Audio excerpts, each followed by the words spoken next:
Welcome to The Explainer. Today, we're basically going on a trip to a global supermarket and we're going to build a bilingual toolkit. The whole goal here is to turn your next food adventure, whether that's in your kitchen or out at a restaurant, into something you can do with total confidence. It's going to be fun. Come on, you've been there, right? You're staring at a package or maybe a menu, and you're trying to figure out what exactly you're about to buy or eat. That little moment of confusion, it happens to everyone, but it really doesn't have to be your story. So, by the end of this little guide, you are going to have the essential vocabulary to walk through those grocery aisles and read those menus like an absolute pro. We are going to swap out that uncertainty for some real culinary confidence. Okay, so where do we start? Well, every single great dish begins with a solid flavor foundation.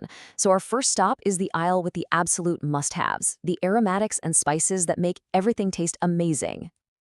And here they are, kind of the holy trinity of flavor in so many cuisines all over the world. Onion, garlic, and ginger. I mean, these three are the starting point for countless recipes. Getting these down in both English and Chinese is, like, step one to making an incredible meal from scratch. Now, let's spice things up a bit. Literally, we're going to add some complexity. You've got the familiar warmth of pepper and cinnamon, and then these really distinct, savory notes from star anise and cumin. These are the words you need to know for that next level of flavor. And this is a perfect example of how those spices come together. Five-spice powder, or 五香粉, is just this powerhouse blend. It's an amazing balance of sweet, savory, and aromatic all in one. All right, we've got our flavor base locked in. Now, let's head over to the produce section, the most colorful and vibrant part of any market, and stock up on some essential fresh vegetables. First up, leafy greens. You will find these in kitchens pretty much everywhere. You've got the crispness of a couple of different kinds of cabbage, the tender bok choy, and of course, classic spinach.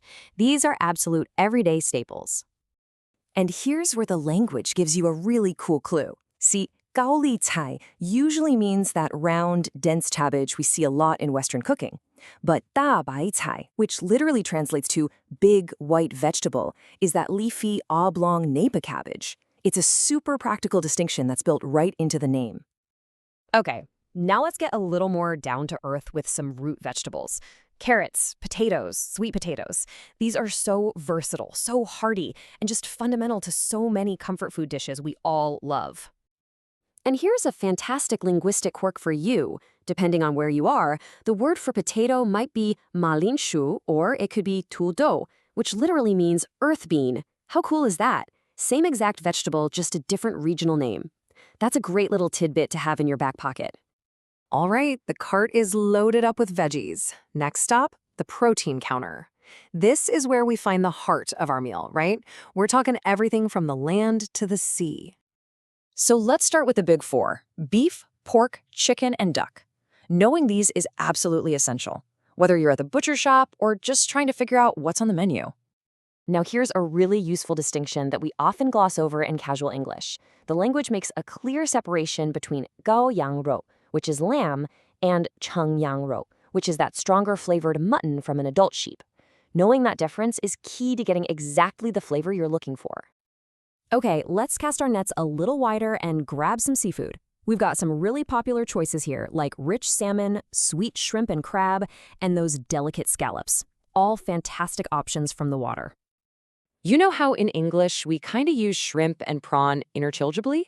Well, Chinese has this really simple, smart solution. You've got shaza for shrimp in general, and then da sha, which literally means big shrimp when you're talking about the larger ones. Simple and effective. So, our main course is pretty much set, but no shopping trip is really complete without the finishing touches, right? We need that final burst of freshness you get from herbs, and of course, a little natural sweetness from fruit. These three herbs can completely transform a dish. I mean, they're total game changers. You've got the unique aroma of basil, those bright, almost citrusy notes of cilantro, and that cool freshness of mint. And just like with the potato, basil has a bit of a dual identity in Chinese. Luola is often your classic sweet basil, but then you have Jilsung Ta, which has this incredible name. It means 9-story pagoda, and that usually refers to the really distinct anise-flavored Thai basil. The language itself points you to the right flavor. And finally, to round out our basket, let's grab some fruit. A crisp apple, a juicy mango, a zesty lemon, a refreshing slice of watermelon. These are words you're going to use all the time. And there you have it. Our tour of the market is officially complete. Your virtual shopping cart is now brimming with not just ingredients, but the actual words you need to find them. So, let's just do a quick recap. You are now armed with the key terms for your flavor foundations, all those garden-fresh veggies, quality proteins, and those sweet and fresh finishers. We've got all the bases covered. Look, this was more than just a vocab lesson, right? It's a practical guide. These aren't just words on a screen. They're your ticket to confidently go out and explore a whole new world of food and culture and amazing flavors. This knowledge really empowers you to shop and order and cook in a totally new way. You can read the labels, you can understand the menu, you can experiment. So the only real question left is this. With all your new words, what amazing dish are you going to explore first?